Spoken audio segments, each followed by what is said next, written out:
At 4:53 p.m. Japan Standard Time on April 20, 2026, a fault slipped beneath the Pacific Ocean. The Japan Meteorological Agency recorded magnitude 7.7. The United States Geological Survey recorded 7.4. The epicenter was off the Sanriku coast, northeast of Miyako in Iwate Prefecture. This is the same fault segment that ruptured on March 11, 2011. There is a depth controversy in the data that matters for what happened next. The USGS calculated the earthquake initiated at 35 kilometers depth. The JMA placed the rupture zone at 10 to 20 kilometers. That difference is not academic. Shallow subduction earthquakes displace the seafloor more efficiently than deep ones. More displacement means more water moved. More water moved means larger tsunami potential. And the data behind that answer is not what most people expect. Within 3 minutes, tsunami warnings appeared on screens across northeastern Japan. The advisory called for waves up to 3 meters. Residents along hundreds of kilometers of coastline evacuated. Ships left port. The Tohoku Shinkansen bullet train suspended service. At Kuji Port in Iwate, the first wave arrived measuring 80 centimeters. 43 minutes after the quake, the warning was lifted. The official casualty count as of April 22, minor injuries, no confirmed deaths. By April 21, most international media had moved on. But to understand what this data means, we need to look at the last time conditions like this existed. On March 9, 2011, a magnitude 7.3 earthquake struck off Japan's Sanriku coast. It generated a tsunami advisory. There were no deaths. The event was reported, analyzed, and filed. 51 hours later, the same fault segment produced a magnitude 9.0. It was the largest earthquake in Japan's recorded history. Waves reached 40 meters. More than 400 square kilometers of coastline were inundated. The confirmed death toll reached 15,901.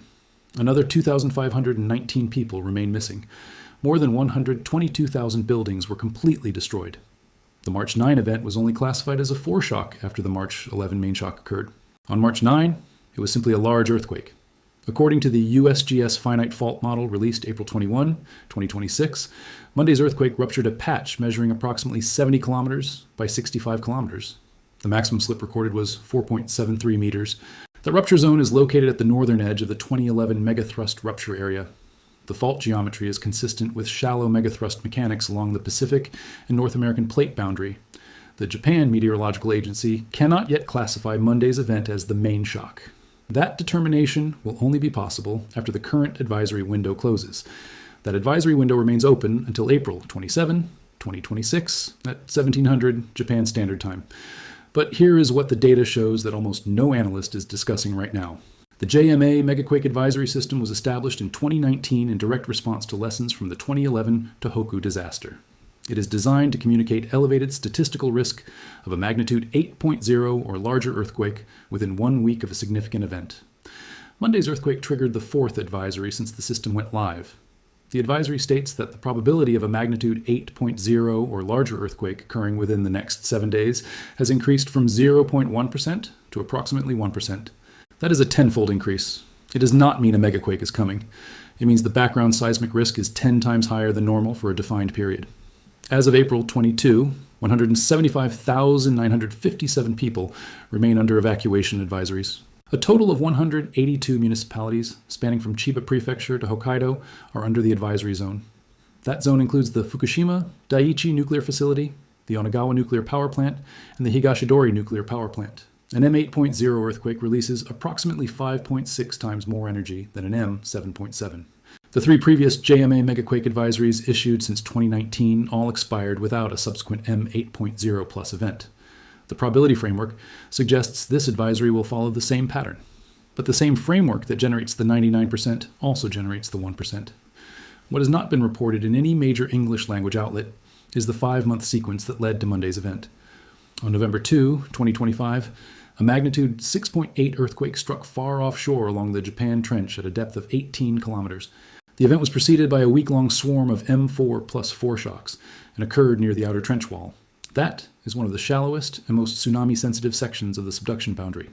On December 8, 2025, a magnitude 7.6 earthquake struck 200 kilometers to the northwest. It was near the Shimokita Peninsula at a depth of 41 kilometers. It was followed by aftershocks, including a magnitude 6.6 and a magnitude 6.7.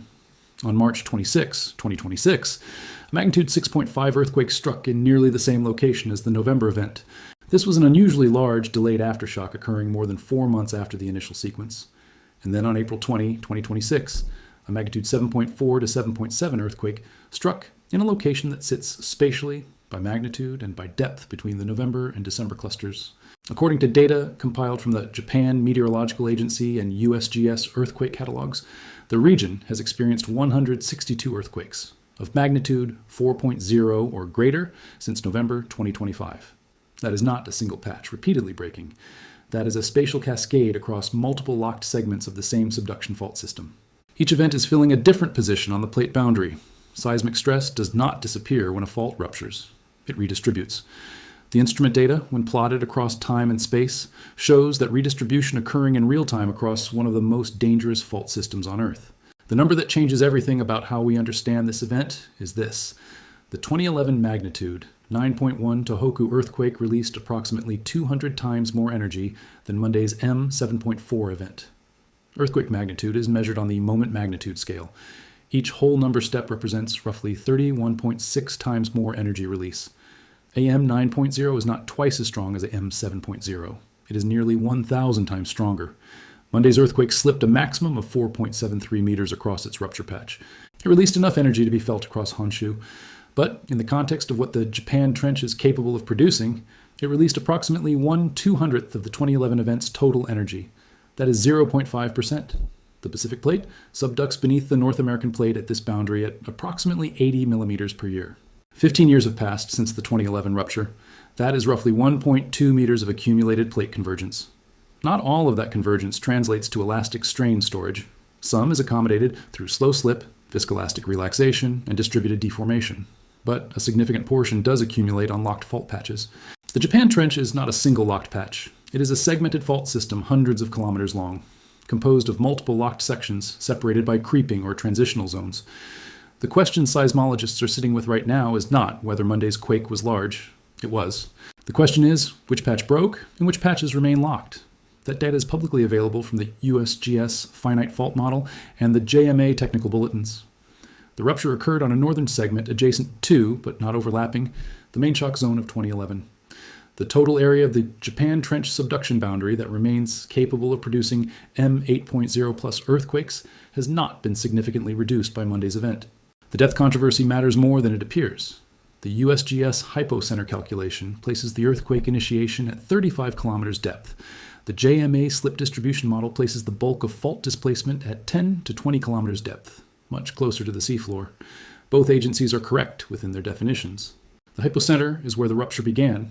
The slip zone is where the majority of fault motion occurred.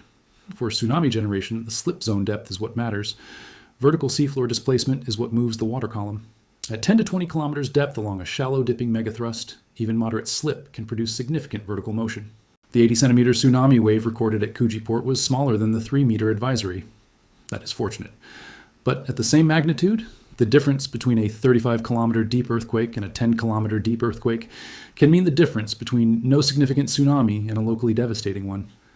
The JMA tsunami warning system issued the 3-meter advisory because the preliminary depth and fault geometry suggested the possibility. The system was correct to do so. On the ground, the response was immediate and disciplined. According to official reports from Iwate and Miyagi prefectures, 175,957 people received evacuation orders within minutes of the initial alert. The municipalities of Ofunado, Kamaishi, and Otsuchi were all partially or completely destroyed in 2011. They executed full coastal evacuations. Residents moved to high ground without waiting for confirmation. The Tohoku Shinkansen suspended service across 6 prefectures. Ships evacuated from Hachinohe, Miyako, and Kamaishi ports before the first wave arrived. Fishermen who were at sea during the quake reported the event and remained offshore in deeper water. They followed protocols established after 2011. The Japan Meteorological Agency tsunami warning appeared on television broadcasts, mobile phones, and municipal loudspeaker systems within 3 minutes of the earthquake. That 3-minute detection, analysis, and alert window is the result of the SNET Seafloor Observation Network. It is a system of 150 seismic and pressure sensors installed along the Japan Trench and Kuril Trench. It was deployed specifically because the 2011 earthquake revealed critical gaps in land-based detection. SNET detects seismic waves and seafloor pressure changes in real time, allowing tsunami forecasts to be issued before the first wave reaches shore. The towns that emptied in minutes on April 20 did so because 15 years of engineering, public investment, and repeated evacuation drills converted scientific data into reflex action. What I am about to show you is in the official data. It is public, and it changes the way you understand everything we have covered so far. There is a secondary data angle that sits at the boundary between established science and active research. A G2 class moderate geomagnetic storm reached peak intensity on April 18 and 19, approximately 36 hours before Monday's earthquake. According to NOAA Space Weather Prediction Center data, solar wind speeds reached above 600 kilometers per second. The interplanetary magnetic field's BZ component dropped to minus 14 nanoteslas in a sustained southward orientation. That is the magnetic configuration that most efficiently couples solar wind energy into Earth's magnetosphere. The question of whether geomagnetic storms can influence earthquake triggering on tectonically loaded faults is not settled science. Multiple peer-reviewed studies have identified statistical correlations between elevated geomagnetic activity and increased seismicity on specific fault types. Other studies have found no significant correlation.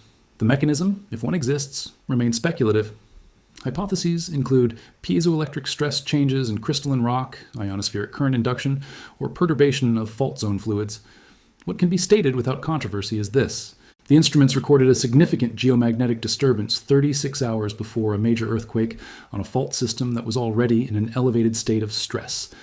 Whether that timing is coincidence, correlation, or causation is a question the data has not yet answered. It is worth noting because it is in the data. It is not worth claiming as proof.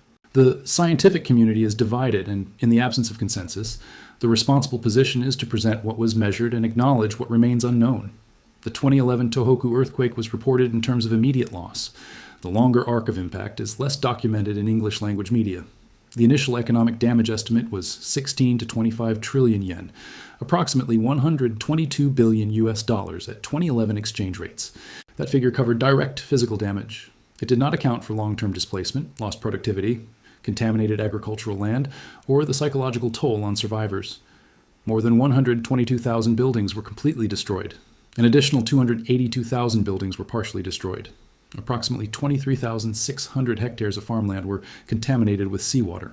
This rendered rice paddies and vegetable fields unproductive for multiple growing seasons.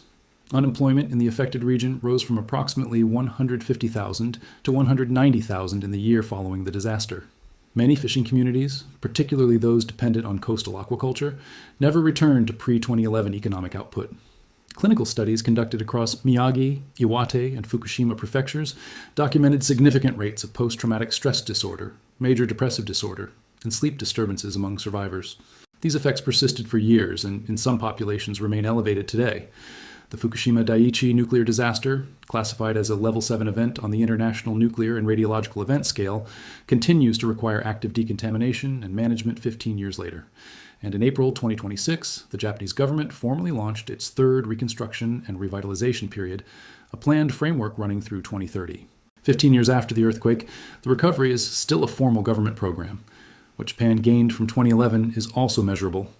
The SNET's seafloor observatory system now provides real-time seismic and tsunami data across the entire Japan Trench and portions of the Kuril Trench.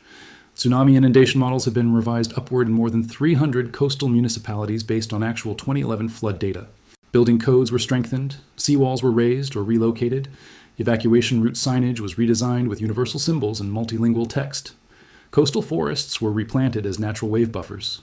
The Megaquake advisory system currently in effect was designed specifically to avoid the communication failure that occurred between March 9 and March 11, 2011, when no framework existed to convey probabilistic escalation of risk. The residents of Ofunato, Kamaishi, and Otsuchi, who evacuated within 3 minutes of Monday's alert, did so because 15 years of scientific fieldwork, infrastructure investment, and community drilling created a system capable of translating a fault slip 35 kilometers beneath the ocean into a coherent instruction on a mobile phone screen before the shaking stopped. That system worked on April 20. Whether it will be tested again in the next 7 days is the question the advisory window exists to address. The data says the following about what happens next. Omori's law, formulated in 1894 and validated across thousands of earthquake sequences worldwide, states that aftershock frequency decays proportional to 1 over time. The highest aftershock rate occurs in the first 24 hours. After 7 days, the daily rate is a small fraction of the initial day. Both's law, an empirical observation supported by global seismic data, states that the largest aftershock is typically 1.1 to 1.2 magnitude units smaller than the main shock. For a magnitude 7.4 main shock, the expected largest aftershock would fall in the range of magnitude 6.2 to 6.6. As of April 21, the largest recorded aftershock is magnitude 5.6, which is consistent with ongoing aftershock sequence development. The JMA Megaquake advisory window closes on April 27, 2026 at 1700 Japan Standard Time. If no magnitude 8.0 or larger earthquake occurs by that time, the advisory will be lifted and the statistical risk will return to baseline levels. The 3 previous advisories issued since the system was established in 2019 all expired without incident. The probability that this advisory follows the same pattern is approximately 99%, but the same statistical models that produced that reassuring number also produced the 1% figure that justified issuing the advisory in the first place. And on March 9, 2011, a magnitude 7.3 earthquake struck off the Sanriku coast. It was reported, it was analyzed, the media moved on. 51 hours later, a magnitude 9.0 rewrote the coastline. The Japan Trench is one of the most extensively studied subduction zones on Earth. It has been producing earthquakes since long before instruments existed to measure them. Tsunami deposits from the 869 CE Jogan earthquake have been identified more than 4 kilometers inland from the current coastline. That is evidence that this fault system is capable of civilization-scale ruptures on multi-century timescales. The trench produced the largest instrumentally recorded earthquake in Japan's history on March 11, 2011. It has now produced 4 significant earthquakes in 5 months. Magnitude 6.8 in November, magnitude 7.6 in December, magnitude 6.5 in March, and magnitude 7.4 to 7.7 on April 20. Scientists monitoring the sequence cannot yet state with certainty whether Monday's event was the main shock or a precursor to something larger. That classification will only be possible retrospectively after the advisory window closes on April 27 or after additional data rules out alternative scenarios. In the meantime, 175,957 people remain under evacuation advisories. 182 municipalities remain in the alert zone. Emergency supplies have been pre-positioned. Tsunami gates are in standby mode. The SNet sensors continue transmitting data every second. And the fault remains exactly where it has always been, beneath the Pacific, accumulating strain at 80 millimeters per year, doing what it has done for millions of years. The data is not alarming because someone chose to make it alarming. The data is alarming because that is what the instruments say. A major earthquake struck the same fault segment that produced the 2011 disaster. It occurred after a 5-month sequence of escalating seismic events. It released a fraction of the energy that fault system is capable of storing. And the advisory window designed to communicate elevated risk in exactly this scenario remains active until April 27, 2026 at 1700 Japan Standard Time. For updated data as the advisory window progresses, follow Impact Intel. Because the next signal is already in the numbers.